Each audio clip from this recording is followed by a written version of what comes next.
ਦਰਸ਼ਕੋ break ਤੋਂ ਬਾਅਦ ਤੁਹਾਨੂੰ ਆਪਾਂ ਸਭ ਨੂੰ ਜੀ ਆਇਆਂ ਕਹਿੰਦੇ ਆ। ਸੋ ਫੋਰਥ ਵਾਲੇ ਸੈਗਮੈਂਟ ਦੇ ਵਿੱਚ ਆਪਾਂ ਤੁਹਾਡੀਆਂ ਜੋ ਲਿਖਤਾਂ ਨੇ ਉਹ ਸਾਂਝੀਆਂ ਕਰਨ ਜਾ ਰਹੇ ਹਾਂ। ਸੋ ਰਾਈਟ ਨੂੰ ਜਿਹੜੇ ਲਾਈਵ ਜਿਹੜਾ ਆਪਣਾ ਸ਼ੋਅ ਅੱਜ ਦਾ ਚੱਲ ਰਿਹਾ ਹੈ, ਸੋ ਉਸ ਉੱਪਰ ਸਾਡੇ ਕੋਲ ਥੋੜੇ ਜਿਹੇ ਮੇਰੇ ਕੋਲ ਮੈਸੇਜ ਨੇ, ਉਹ ਮੈਂ ਤੁਹਾਡੇ ਨਾਲ ਸ਼ੇਅਰ ਕਰਨ ਜਾ ਰਿਹਾ।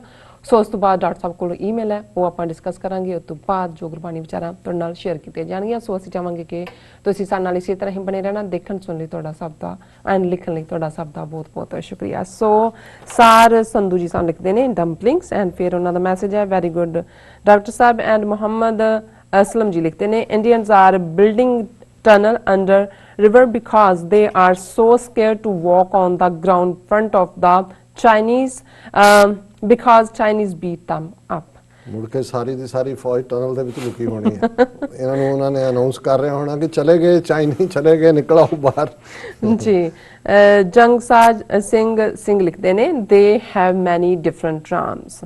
ਸੋ ਫਿਰ ਸਾਡੇ ਕੋਲ ਮੈਸੇਜ ਆਇਆ ਕਿ ਜਸਵੀਰ ਸੰਧੂ ਲਿਖਦੇ ਨੇ ji why India afraid from China. So Jasvir Singh ji ਲਿਖਦੇ ਨੇ ਵਾਹਿਗੁਰੂ ਜੀ ਕਾ ਖਾਲਸਾ ਵਾਹਿਗੁਰੂ ਜੀ ਕੀ ਫਤਿਹ। ਐਂਡ ਮੁਹੰਮਦ ਅਸਲਮ ਜੀ ਲਿਖਦੇ ਨੇ maybe they can build Krishna temple on top of the mosque site pandit are very clever. So Kuldeep Singh ji ਲਿਖਦੇ ਨੇ ਵਾਹਿਗੁਰੂ ਜੀ ਕਾ ਖਾਲਸਾ, ਹਾਂਜੀ ਮਾਸਕ, ਹਾਂਜੀ। ਸੋ ਕੁਲਦੀਪ ਸਿੰਘ ਜੀ ਲਿਖਦੇ ਨੇ ਵਾਹਿਗੁਰੂ ਜੀ ਕਾ ਖਾਲਸਾ ਵਾਹਿਗੁਰੂ ਜੀ ਕੀ ਫਤਿਹ। ਫਿਰ ਮੁਹੰਮਦ ACH ਜੀ ਲਿਖਦੇ ਨੇ doctor Sahib you are doing very good job. And ਫਿਰ ਲਿਖਦੇ ਨੇ have friends who should see this video share it with them so they can watch too। ਸੋ ਇਹ ਗੱਲ ਮੈਂ ਜ਼ਰੂਰ ਕਹਿਣੀ ਚਾਹੁੰਦਾ ਹਾਂ, ਹਾਲਾਂਕਿ ਸਾਡੇ ਬਹੁਤ ਸਾਰੇ ਵਿਊਅਰਸ ਕੰਪਲੀਮੈਂਟ ਕਰਦੇ ਨੇ, ਪਰ ਦੇਖੋ ਸਾਡਾ ਮਕਸਦ ਇਹ ਹੈ ਕਿ ਵੀ ਜਿਹੜਾ ਝੂਠ ਦਾ ਪ੍ਰਚਾਰ ਹੈ ਉਹ ਇੰਨੇ ਪਲੇਟਫਾਰਮਸ ਤੋਂ ਹੋ ਰਿਹਾ ਹੈ।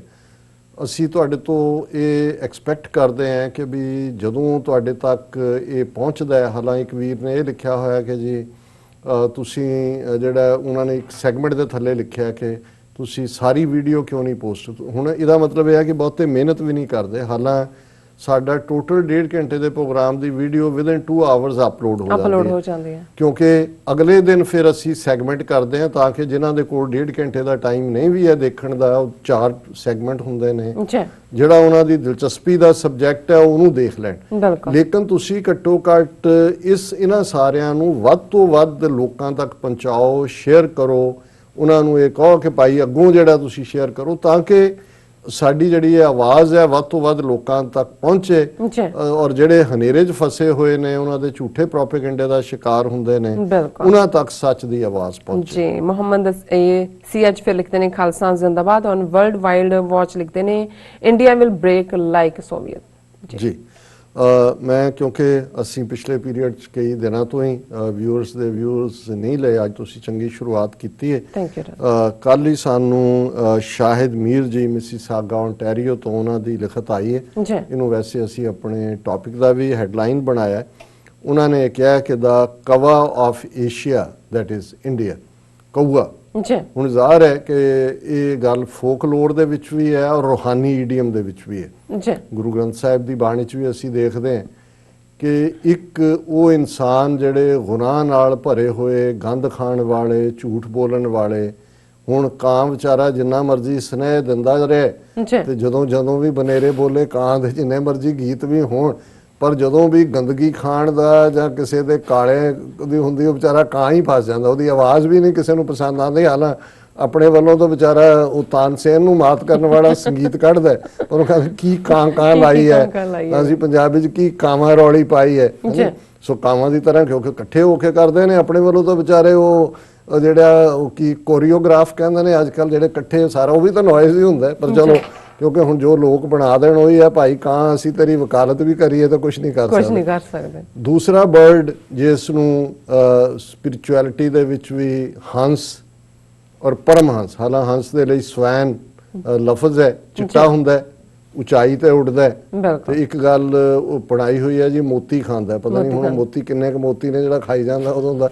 ਲੇਕਿਨ ਰੂਹਾਨੀਅਤ ਦੇ ਵਿੱਚ ਇੱਕ ਚੰਗੀ ਰੂਹ ਜਿਹੜੀ ਰੱਬ ਨਾਲ ਜੁੜੀ ਹੋਈ ਹੈ, ਜਿਹੜਾ ਸਾਫ਼ ਸੁਥਰਾ ਹੈ, ਉਸ ਰੂਹ ਨੂੰ ਹੰਸ ਜਾਂ ਕਈਆਂ ਨੇ ਪਰਮਹੰਸ ਕਿ ਹੰਸਾਂ ਦਾ ਵੀ ਜਿਹੜਾ ਸੁਪਰੀਮ ਹੈ ਪਰਮਹੰਸ। ਔਰ ਫਿਰ ਕਿਉਂਕਿ ਮਾਨਸਰੋਵਰ ਜਿਹੜਾ ਜ਼ਾਹਰ ਹੈ ਚੀਨ 'ਚ ਹੈ, ਤਿੱਬਤ ਦੇ ਵਿੱਚ ਵੱਡੀ ਲੇਕ ਹੈ, ਔਰ ਜਿਹੜਾ ਹੰਸ ਵੀ ਭਾਵੇਂ 4 ਚਫੇਰੇ ਨੇ ਪਰ ਸਭ ਤੋਂ ਉੱਤਮ ਹੰਸ ਵੀ ਫਿਰ ਮਾਨਸਰੋਵਰ ਦੇ ਹੰਸ ਨੂੰ ਮੰਨਿਆ ਵੀ ਜਿਹੜਾ 20-22 ਹਜ਼ਾਰ ਫੁੱਟ ਤੇ ਉਹ ਸਾਫ਼ ਪਾਣੀ ਵੀ ਸਾਫ਼ ਹੈ ਔਰ ਜ਼ਾਹਰ ਹੈ ਸਾਫ਼ ਪਾਣੀ 'ਚ ਉਹਦੀ ਸਰਵਾਈਵਲ ਹੈ ਜਿਹੜਾ ਇਹਨਾਂ ਜੋ ਵੀ ਚੱਲਦਾ। ਮੈਂ ਕੋਈ ਬਹੁਤਾ ਨਾ ਹੀ ਮੇਰਾ ਕੋਈ ਬਹੁਤ ਇੰਟਰਸਟ ਹੈ ਕਿ ਬਰਡਸ ਦੇ ਉੱਤੇ ਮੈਂ ਕੁਝ ਪੜ੍ਹਿਆ ਹੋਏ, ਲੇਕਿਨ ਇੰਨਾ ਕੁ ਮੈਨੂੰ ਪਤਾ ਹੈ ਕਿ ਭਾਈ ਕਊਆ ਵਰਸਸ ਹੰਸ ਦਾ ਕਨਸੈਪਟ ਹੈ।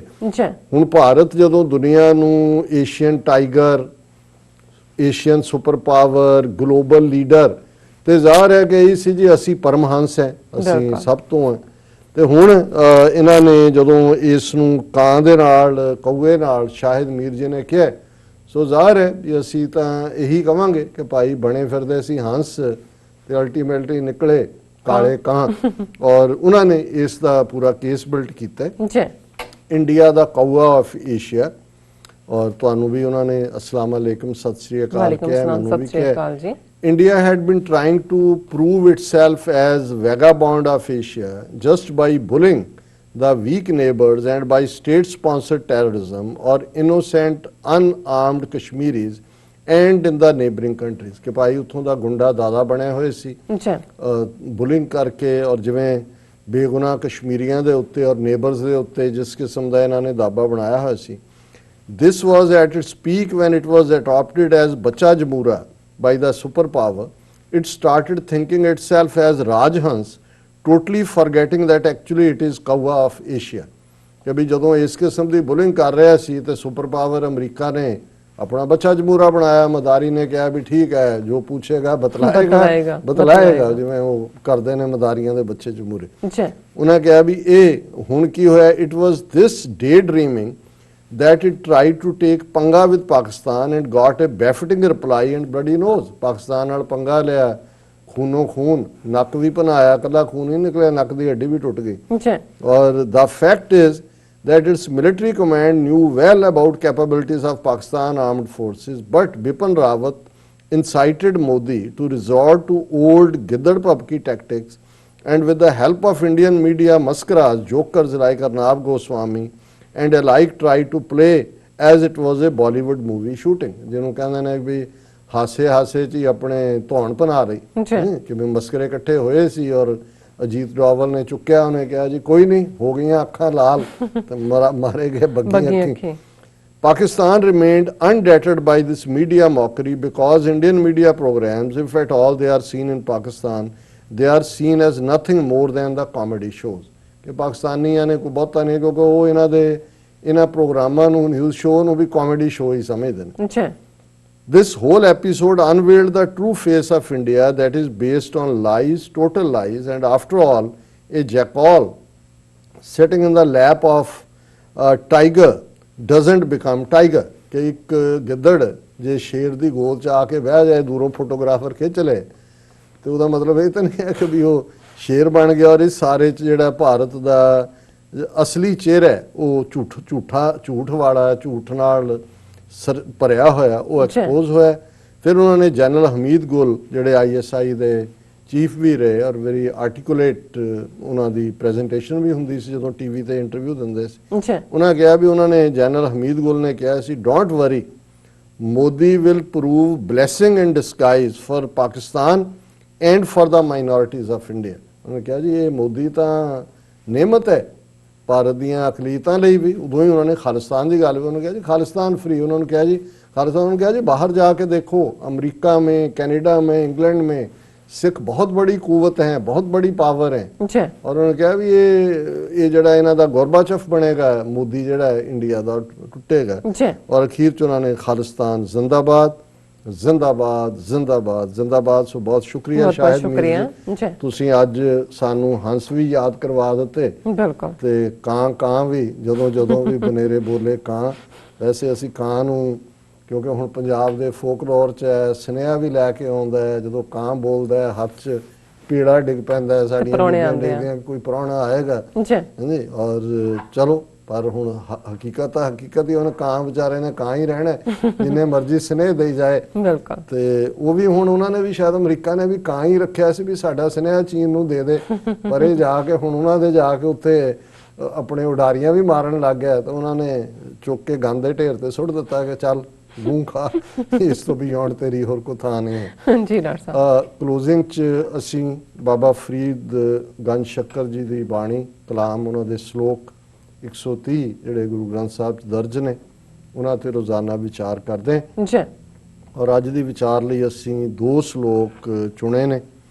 ਉਹਨਾਂ 'ਚ ਪਹਿਲਾ ਹੈ, ਤਤੀ ਤੋਏ ਨਾ ਪਲਵੈ ਜੇ ਜਲ ਟੁੱਬੀ ਦੇ, ਫਰੀਦਾ ਜੋ ਡੁਹਾਗਣ ਰੱਬ ਦੀ ਝੂਰੇਂਦੀ ਝੂਰੇ।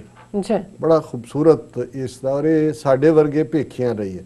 ਬਿਲਕੁਲ। ਜਿਵੇਂ ਕੱਲ ਵਾਲੀ ਵਿਚਾਰ 'ਚ ਤਾਂ ਉਹਨਾਂ ਨੇ ਉਹ ਵਿਚਾਰ ਦਿੱਤੇ ਕਿ ਭਾਈ ਮੌਤ ਦਾ ਡਰ ਜੇ ਤੁਹਾਡੇ ਉੱਤੇ ਰਹੇ, ਤੁਹਾਨੂੰ ਯਾਦ ਰਹੇ, ਤਾਂ ਫਿਰ ਤੁਸੀਂ ਇਹ ਦਰਵੇਸ਼ ਬਾਣੇ ਦੇ ਵਿੱਚ ਜਿਹੜਾ ਸੱਚ ਦੀ ਦਰਵੇਸ਼ੀ ਕਮਾਓਗੇ, ਫਿਰ ਤੁਸੀਂ ਭੇਖੀ ਨਹੀਂ ਬਣੋਗੇ।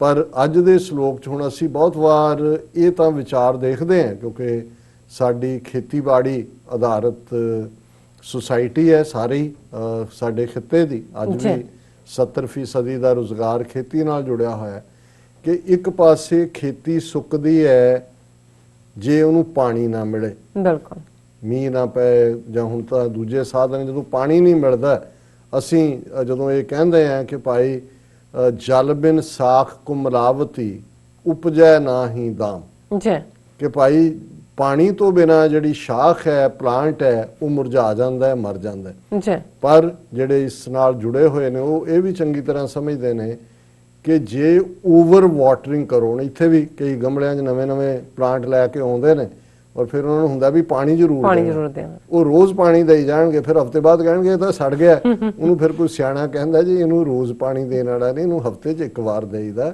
ਕਿਉਂਕਿ ਜੇ ਰੋਜ਼ ਦਿਓਗੇ ਫਿਰ ਸੜ ਜਾਏਗਾ। ਸੋ ਇੱਕ ਪਾਸੇ ਜਲ ਬਿਨ ਸਾਖ ਕੋ ਮਿਲਾਵਟੀ ਵੀ ਹੈ, ਪਰ ਇੱਕ ਪਾਸੇ ਜਿਹੜਾ ਉਹ ਓਵਰ। ਹੁਣ ਇਸੇ ਤਰ੍ਹਾਂ ਇਹ ਜਦੋਂ ਬਾਬਾ ਫਰੀਦ ਨੇ ਤਤੀ ਤੋਏ ਨਾ ਪਲਵੈ, ਕਿ ਸੜੀ ਹੋਈ ਘਾਹ, ਸੜਿਆ ਹੋਇਆ ਪਲਾਂਟ ਉਹ ਪਲਦਾ ਨਹੀਂ ਹੈ, ਪਲਰਦਾ ਨਹੀਂ ਹੈ, ਪ੍ਰਫੁੱਲਤ ਨਹੀਂ ਹੁੰਦਾ ਜੇ ਜਲ ਟੁੱਬੀ ਦੇ, ਕਿ ਜਿਹੜਾ ਸੜਿਆ ਹੀ ਪਾਣੀ ਦੇ ਨਾਲ ਹੈ, ਪਾਣੀ ਤੁਸੀਂ ਓਵਰ ਦਿੱਤਾ ਹੋਇਆ, ਉਹਨੂੰ ਤੁਸੀਂ ਲਿਜਾ ਕੇ ਫਿਰ ਉਹਨੂੰ ਪਾਣੀ ਦਿਓ ਤੇ ਉਹਨੇ ਪਲਣਾ ਨਹੀਂ ਹੈ, ਉਹਨੇ ਪ੍ਰਫੁੱਲਤ ਨਹੀਂ ਹੋਣਾ। ਪਰ ਮੈਸੇਜ ਹੈ, ਫਰੀਦਾ ਜੋ ਡੁਹਾਗਣ ਰੱਬ ਦੀ ਝੂਰੇਂਦੀ ਝੂਰੇ।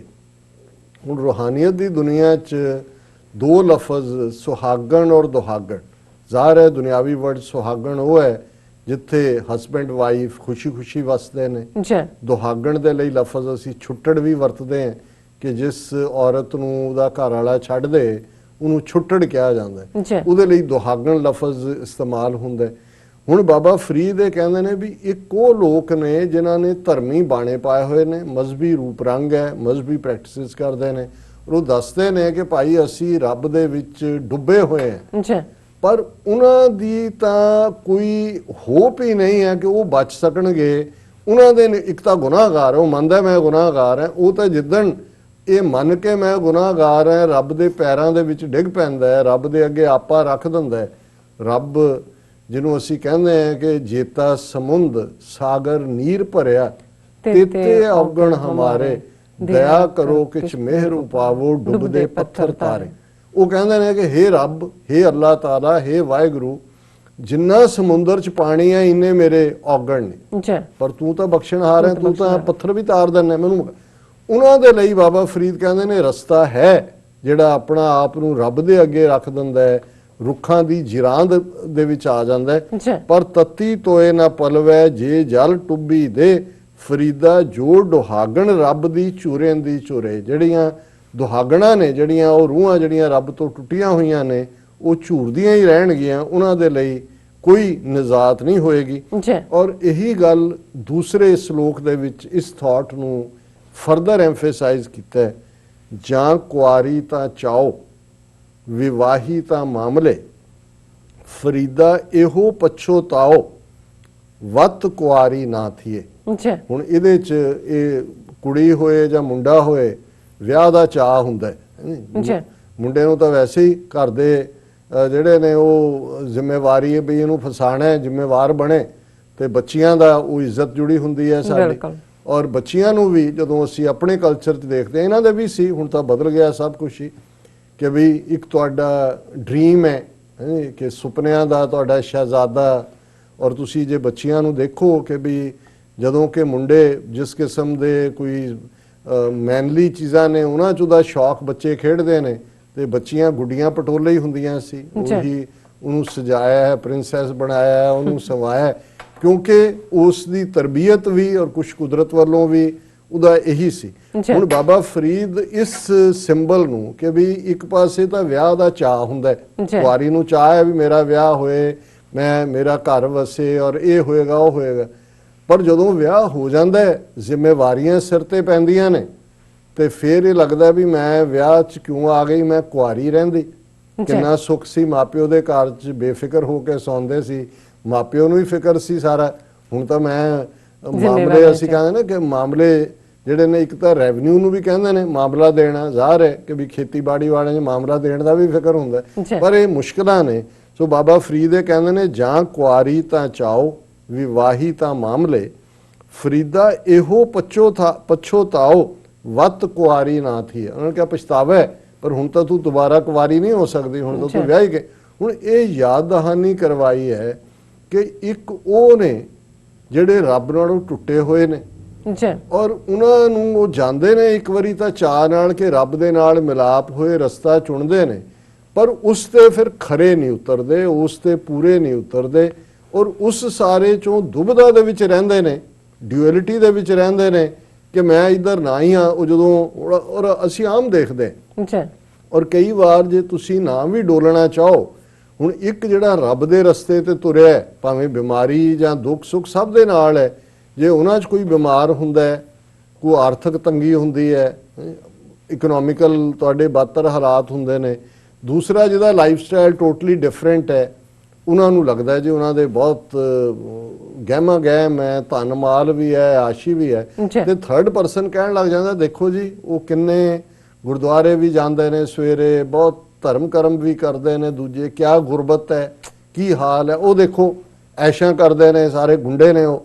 ਲੇਕਿਨ ਹੁਣ ਇਹਦੇ 'ਚ ਇਹ ਫਿਰ ਡਿਊਅਲਿਟੀ ਹੁੰਦੀ ਹੈ। ਜੇ ਤੁਹਾਡਾ ਇੱਥੇ ਕਿ ਮਾਨ ਡੋਲ ਜਾਏ, ਤੁਹਾਨੂੰ ਇਹ ਲੱਗਣ ਲੱਗ ਜਾਏ ਕਿ ਵੀ ਨਹੀਂ ਇਹ ਤਾਂ ਉਹ ਰਸਤਾ ਠੀਕ ਹੈ, ਬਾਬਾ ਫਰੀਦ ਉਸ ਵੱਲ ਇਸ਼ਾਰਾ ਕਰਦੇ ਨੇ ਕਿ ਭਾਈ ਜੇ ਤੁਸੀਂ ਹੁਣ ਇਸ ਪਾਸੇ ਆਏ ਹੋ ਤੇ ਅੱਡੀ ਗੱਡ ਕੇ ਖਲੋਤੇ ਰਹੋ, ਵਾਪਸ ਤੁਸੀਂ ਮੁੜੋਗੇ ਨਾ ਇੱਧਰ ਦੇ ਹੋ ਨਾ ਉੱਧਰ ਦੇ ਹੋ। ਸੋ ਇਹ ਦੋਨੋਂ ਹੀ ਸ਼ਲੋਕ ਜਿਹੜੇ ਨੇ ਇਹ ਉਹਨਾਂ ਦੇ ਲਈ ਨੇ ਜਿਹੜੇ ਸਾਡੇ ਵਰਗੇ ਲੋਕ ਮਜ਼ਹਬੀ ਜਿਹੜਾ ਬਾਣੇ ਦੇ ਵਿੱਚ ਜਾਂ ਇੱਕ ਲਫ਼ਜ਼ ਜਿਵੇਂ ਸਾਡੇ ਕੱਲ ਇੱਕ ਵੀਰ ਨੇ ਪੁੱਛਿਆ ਕਿ ਅਸੀਂ ਗੁਰੂ ਗ੍ਰੰਥ ਸਾਹਿਬ ਦੇ ਸਰੂਪ ਦੀ ਗੱਲ ਕੀਤੀ ਸੀ, ਉਹ ਕਹਿੰਦੇ ਸਰੂਪ ਕੀ ਹੁੰਦਾ? ਜ਼ਾਹਰ ਹੈ ਸਾਡੇ ਇੱਧਰ ਹੁਣ ਰੂਪ ਕਹਿੰਦੇ ਨੇ ਖੂਬਸੂਰਤੀ ਨੂੰ, ਜੇ ਰੂਪ ਦੇ ਨਾਲ ਸੱਸਾ ਲੱਗ ਜਾਏ ਤੇ ਸਰੂਪ ਹੈ, ਕੱਕਾ ਲੱਗ ਜਾਏ ਤੇ ਕਰੂਪ ਹੈ। ਇਹ ਜਿੱਥੇ ਅਸੀਂ ਜਿਹੜਾ ਸਿੱਖ ਪੂਰੇ ਬਾਣੇ 'ਚ ਹੈ, ਦਸਤਾਰ ਸਜਾਉਂਦਾ ਹੈ, ਉਹ ਕੇਸਾਂ ਦੀ ਬੇਅਦਬੀ ਨਹੀਂ ਕਰਦਾ, ਉਹਨੂੰ ਵੀ ਅਸੀਂ ਸਰੂਪ 'ਚ ਕਹਿੰਦੇ ਹਾਂ। ਔਰ ਇਸੇ ਤਰ੍ਹਾਂ ਗੁਰੂ ਗ੍ਰੰਥ ਸਾਹਿਬ ਜਿਹੜੇ ਸਾਡੇ ਲਈ ਇਟਰਨਲ ਗੁਰੂ ਨੇ, ਉਹਦੇ ਲਈ ਲਫ਼ਜ਼ ਬੀੜ ਵੀ ਇਸਤੇਮਾਲ ਹੁੰਦਾ ਹੈ। ਬੀੜ ਐਕਚੁਅਲੀ ਪੁਰਾਣਾ ਲਫ਼ਜ਼ ਹੈ, ਕਿਉਂਕਿ ਜਿਹੜੀ ਬਾਈਂਡਿੰਗ ਹੁੰਦੀ ਸੀ ਪਹਿਲਾਂ ਜਦੋਂ ਲਿਖਦੇ ਸੀ ਲਿਖਾਰੀ ਤੇ ਕੱਲਾ ਕੱਲਾ ਪੇਜ ਲਿਖਿਆ ਜਾਂਦਾ ਸੀ, ਉਹਨੂੰ ਫਿਰ ਬੰਨਿਆ ਜਾਂਦਾ ਸੀ, ਉਹਨੂੰ ਬੀੜ ਕਹਿੰਦੇ ਸੀ।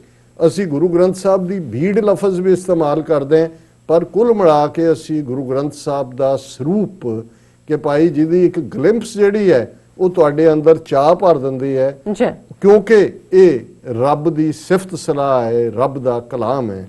ਸੋ ਇਹ ਅੱਜ ਦਾ ਵਿਚਾਰ ਜੀ। ਡਾਕਟਰ ਸਾਹਿਬ ਤੁਹਾਡਾ ਬਹੁਤ ਬਹੁਤ ਸ਼ੁਕਰੀਆ, ਤੁਸੀਂ ਅੱਜ ਦੇ ਅਹਿਮ ਇਸ਼ੂ ਤੇ ਅੱਜ ਦਾ ਵਿਚਾਰ ਸਾਡੇ ਦਰਸ਼ਕਾਂ ਨਾਲ ਸਾਂਝਾ ਕੀਤਾ। ਇਸ ਤੋਂ ਨਾਲ ਆਪਣੇ ਵਿਊਅਰਸ ਕੋਲ ਲੈਣੇ ਇਜਾਜ਼ਤ। ਵਿਊਅਰਸ ਸਾਡੇ ਪ੍ਰੋਗਰਾਮ ਦਾ ਸਮਾਂ ਇੱਥੇ ਸਮਾਪਤ ਹੁੰਦਾ। ਤੁਸੀਂ ਆਪਣੀ ਰਾਏ ਤੇ ਸੁਝਾਅ ਸਾਨੂੰ ਭੇਜਣਾ ਭੁੱਲਣਾ ਸਾਡੇ ਇਸ ਪਤੇ ਤੇ SOS@tv4.tv ਤੇ ਅਸੀਂ ਆਪਣਾ ਪ੍ਰੋਗਰਾਮ ਲੈ ਕੇ ਫਿਰ ਦੁਬਾਰਾ ਹਾਜ਼ਰ ਹੋਵਾਂਗੇ। ਤਦ ਤੱਕ ਲਈ ਮੈਨੂੰ ਤੇ ਆਪਣੇ ਦਰਸ਼ਕਾਂ ਨੂੰ ਆਗਿਆ ਦਿਓ। ਦੇਖਦੇ ਰਹੋ TV84। ਬੁਲਾ ਦਿਓ ਫਤਿਹ। ਵਾਹਿਗੁਰੂ ਜੀ ਕਾ ਖਾਲਸਾ, ਵਾਹਿਗੁਰੂ ਜੀ ਕੀ ਫਤਿਹ।